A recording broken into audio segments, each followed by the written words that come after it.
Today I'm using ChatGPT, an AI tool, as my tour guide to take me to the top 3 hidden gem locations in Edinburgh that are completely free. Let's see where I end up. Our first stop for the day is the Dunbar Close Garden. This hidden oasis in the middle of the city is just off the Royal Mile. The garden's design is inspired by 17th century Scottish gardens. Fun fact, the garden is actually named after David Dunbar, who was the chief gardener in the town in the 17th century. He used to plant a lot of exotic things here like pineapples and figs that were quite rare at the time, but nowadays you can find a variety of plants like roses, honeysuckle and lavender. We are at the next spot, Dean Village, which is a picturesque spot just a few minutes walk from the Edinburgh city centre. The village was once a bustling industrial hub with mills and factories powered by the water of Leith. The name comes from the Scottish Gaelic word Dene, which means valley.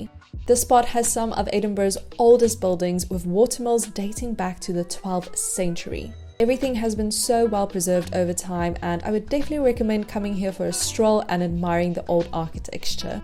Onwards to the last hidden gem, Craigmillar Castle.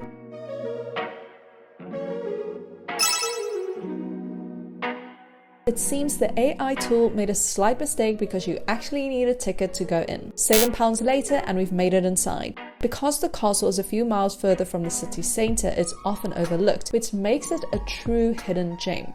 The castle dates back to the 14th and 15th century, and fun fact, the Mary Queen of Scots actually lived here for a while. It's also rumoured that her conspirators used it as a meeting place. I found the small doors quite interesting. Were there no tall people around back then? Let me know if you know the reason behind this, because I'm genuinely curious. The castle has witnessed over 600 years of Scottish history and is still a well-preserved relic of medieval Scottish architecture. One of the castle's highlights is the stunning Renaissance-style courtyard, which features intricately carved stonework.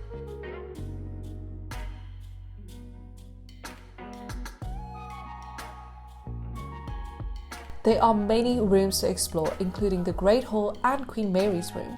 However, my favourite part is the Tower House, which is one of the best preserved examples of its kind in Scotland. You can climb to the top of the tower for a breathtaking view of the surrounding city and countryside.